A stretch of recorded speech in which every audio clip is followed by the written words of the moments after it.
Donc, je suis François Auclair, coordonnateur du Fab Lab ici. Donc, ça fait 6 ans que je m'occupe de l'espace.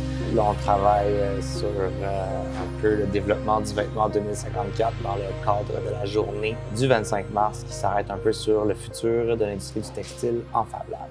L'idée, c'est vraiment de créer un mood board, une espèce de tempête d'idées de quoi pourrait avoir l'air le vêtement en 2054. 2054 qui est une date un petit peu significative pour nous parce que c'est l'aboutissement en fait du contexte des Fab City. Ce qu'on fait, c'est qu'on essaie de prototyper un peu toutes sortes de choses pour s'éduquer nous-mêmes un peu dans les différentes techniques qu'on peut retrouver avec les différents équipements qu'on a ici pour travailler un peu soit la fibre, soit vraiment dans l'optique du vêtement. On n'est même pas dans le textile, on est dans le vêtement en tant que tel.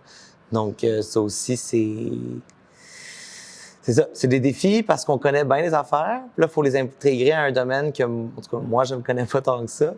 Donc, c'est super intéressant, on apprend, puis c'est super le fun. Puis qu'est-ce que tu travaillais spécifiquement sur ben là, je fais 12 000 choses. des trucs ensemble. Je fais 12 000 choses en même temps, mais depuis ce matin, sur quoi je travaille, c'est un petit programme, en fait, que je suis en train d'écrire pour pouvoir prendre une forme X. Là, dans le cadre du vêtement, ça va être des patrons, en fait. Donc, on a du linge ici. Puis, à partir d'une courbe, donc du patron, je peux simplement, avec l'aide de mon petit programme que j'ai écrit, définir, mais à partir d'une courbe, des motifs un peu aléatoires qui ensuite peuvent être travaillés. Donc, je peux venir réduire, grossir, donner des champs d'attraction ou faire toutes sortes de choses pour créer un vêtement personnalisable, justement, à partir de n'importe quel patron. Donc, c'est ça qui est intéressant, c'est que là, c'est une camisole, mettons, mais on peut prendre un jeans, on peut prendre n'importe quoi, puis venir déposer justement ce genre de motif-là de façon plus ou moins rapide. Et ensuite, ben, je peux un peu le randomiser pour justement avoir toutes sortes de résultats un petit peu flyés. Là, par contre, ce que tu vois, c'est encore dans vraiment la base, si tu veux, pour que ça fonctionne, mais après ça, je vais le rendre plus flyé esthétiquement parlant, là. Donc, c'est pas fini. Qu'est-ce que ça veut dire esthétiquement parlant? Mais mettons, comme là, il n'y a pas beaucoup de random dans le truc. C'est comme si c'était une map flat. T'sais. Donc là, le but, ça serait de prendre, mettons, des courbes ou carrément une image ou quoi que ce soit. Puis à partir de cette image-là ou de ces courbes-là, créer des champs d'attraction pour faire des cellules plus ou moins petites dans notre motif pour venir représenter différents visuels, justement. Il y a une question qu'on doit se poser, c'est sur la matérialité. Donc, est-ce que les matières du futur sont les mêmes qu'aujourd'hui? Je ne pense pas. Quelque chose qui rentre peut-être plus dans un esprit de, justement, économie circulaire, des processus de fabrication autant que la matière en tant que telle qui va être plus facile à retraiter, récupérer, redonner une vie, etc., etc.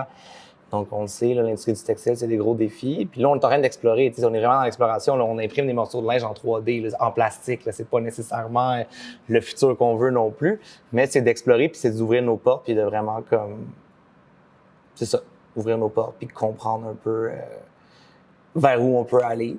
On a Annie qui travaille avec les biomatières que moi, je trouve absolument fascinant. Donc, c'est super intéressant pour ça. Mais tu sais, c'est pas fait. C'est pas fait. Mais c'est autour de ça que vos expérimentations tournent. Parce que c'est de l'expérimentation. C'est absolument l'expérimentation. Puis on est tout le temps dans ce défi-là, justement, de comprendre qu'est-ce qui est possible de faire en Fab Lab, est-ce que c'est possible de le manufacturer, aussi de l'amener au volume, à l'échelle.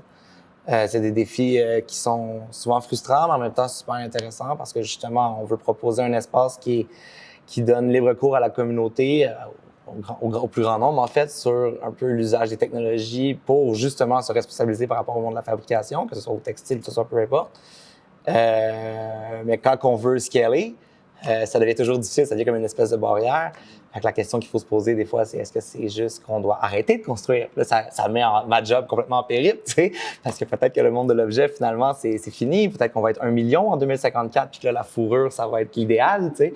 Alors qu'aujourd'hui, c'est hyper controversé. Tu sais, qu'on est dans un univers nucléaire, puis je suis en train de construire un Geiger Counter là, pour la radioactivité. Puis, c'est ça que je disais à ma boss, Monique, j'étais qu'on va facilement l'intégrer au vêtement 2054, tu sais, parce que peut-être qu'en 2054, on va être dans un univers nucléaire puis on va avoir besoin de faire attention à la radioactivité, tu sais. Donc, on sait pas, je sais pas. Mais ce qui est sûr, c'est que en Fab Lab, c'est un écosystème qui nous porte à être extrêmement optimistes sur tout ce qui nous entoure, finalement, parce qu'au lieu de voir des problématiques, on voit des solutions. On travaille sur des solutions, que ce soit complètement farfelu ou pas. C'est ça notre écosystème. C'est un écosystème de solutions. Puis ça, pour ça, nous, je pense que c'est pour ça qu'on aime tout notre job ici.